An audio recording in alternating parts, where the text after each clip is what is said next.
parents wanted me to go to Japan. My dad's official line was, don't go move to a communist country, people disappear in communist countries.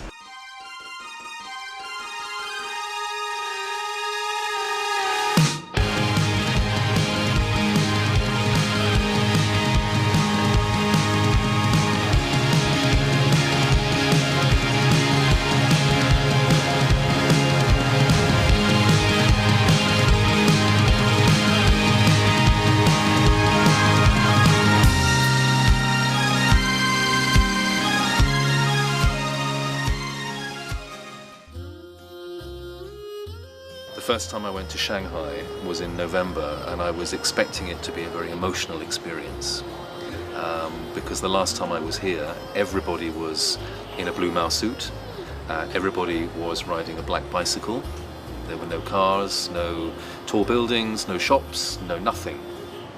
So I wanted to come back to China to join the dots. I wanted to see how China had progressed in 35 years. The first thing I saw was a huge Apple logo, and that was mind-blowing. So I walked around Shanghai, and the strange thing was I felt absolutely nothing. It was as if I was visiting China for the first time again. I'm very positive and outgoing, so for me it was like another adventure. It was pretty cool. And I thought I'd see like flying people or people just doing kung fu everywhere. It was in 2005 when I came to Suzhou. At that time, I think it was my best option. For one reason, the education over here was cheap. A lot of these universities and governments, they provide scholarships for international students.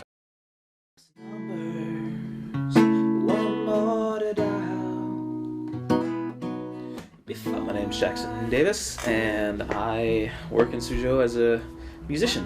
Actually, I came to Suzhou to learn Chinese. I got a scholarship to go to Suda through the government, which is fairly common. But when I showed up, I realized that I wasn't actually learning any Chinese at all in the university, so I figured I'd give myself a year's worth of time to give it a shot. It's been about 3.5 years now, and I'm still giving it a shot, so you know, we're just gonna see where it goes. My mom is from France and my father is originally from Guangdong, Jiaotong, but he was born in Cambodia, grew up in Cambodia. When I came to China first, it was really to get in touch with my Chinese family because I never learned Chinese when I grew up. I came to Shanghai on a finance job, and a couple years in I realized I'm not a finance guy really, and so I looked for what else I can do. And so I started thinking, wait a minute, I can actually make things and sell them. So I've been doing this about 1.5 years now, but it's gone really well. It's gone really well. People have really liked what they're getting, and I'm enjoying it. So a lot of people end up in a totally different field, or just kind of find like some kind of passion they like to do, or some kind of opportunity they see. And I don't think I'd be where I am today if I wasn't in China.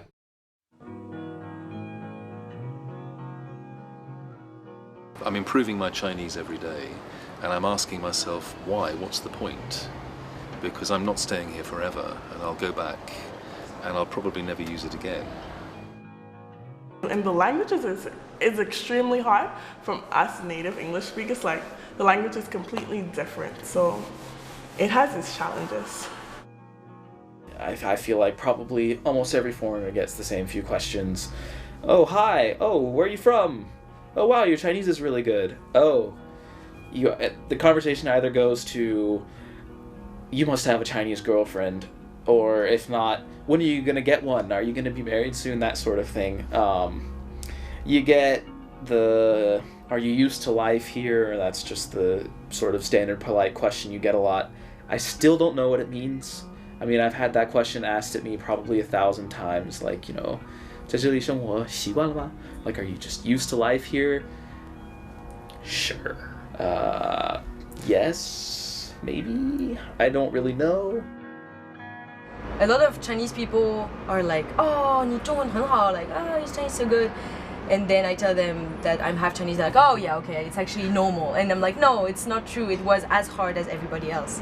Now I speak Chinese like fluently, and so now I'm kind of Chinese in their eye, but now I kind of have to behave like a Chinese.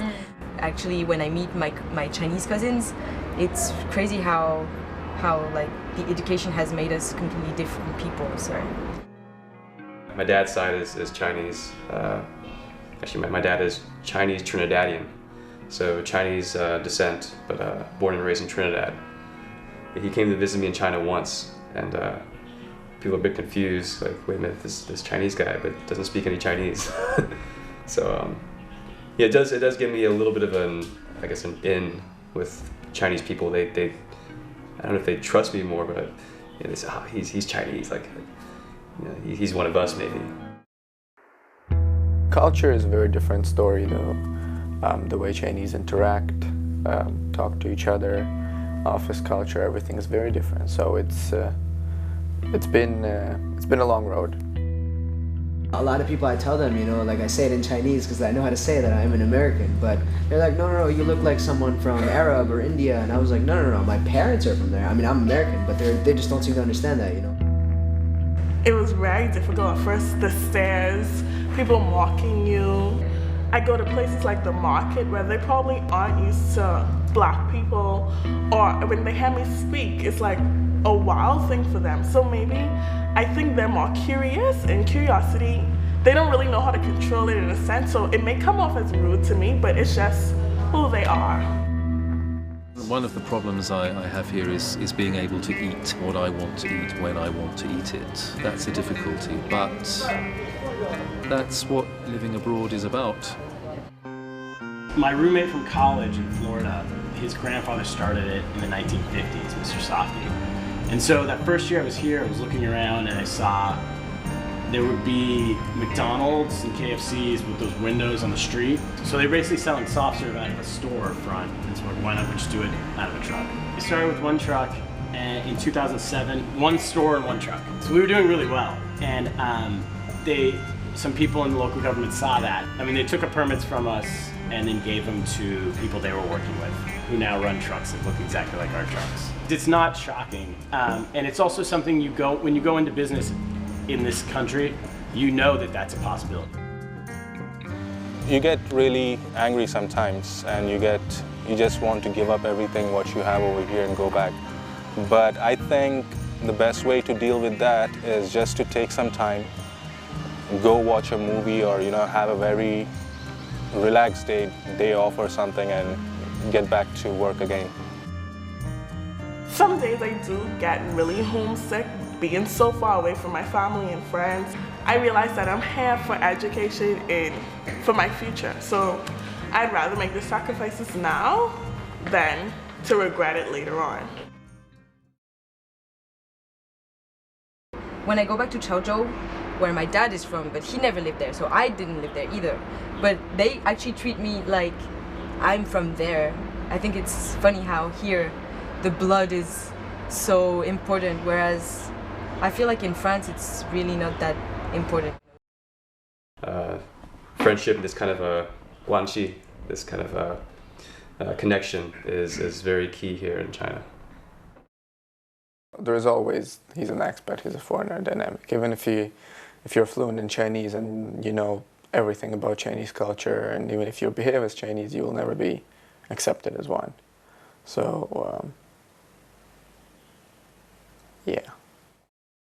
There is an Indian association in Shanghai, and they're organizing lots of events almost every month. There is a place of worship, and there are a lot of Sikh families living in Shanghai since a really, really long time. It's not a huge community, but everybody is talking to you in your language, and you are getting to eat the food of your own country. Every week on Sundays I go there, and I feel like I'm back home. I think Chinese people are very open to new cultures. Shanghai is a very cosmopolitan city, and there's a lot of competitions. There's a big foreign community here. There's a lot of shows and activities that foreigners can take part in, and I think it's growing more and more. A lot of people don't know my country, and when I do tell Chinese people, they're surprised, or they ask me a lot of questions, but they were very accepting. And through fashion design, my designs are all about my country.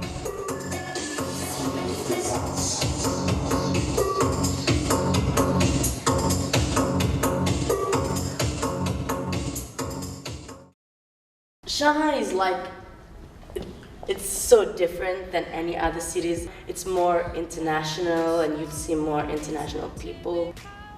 Arabs, Africans, and French, German, Russian. You just meet, as I said, you just meet everyone from everywhere, and everyone just brings their, lifestyle back home here, in the beginning, and then you learn about the culture and how they act and stuff like that, and then somehow you just get mixed in between all these different cultures, and it just prepares you for anything, I guess. Deep in my bones, I can feel you. Take me back to a time only we knew how to wait. We could waste a night with an old film, smoke a little weed on the couch in the back room, how to wait.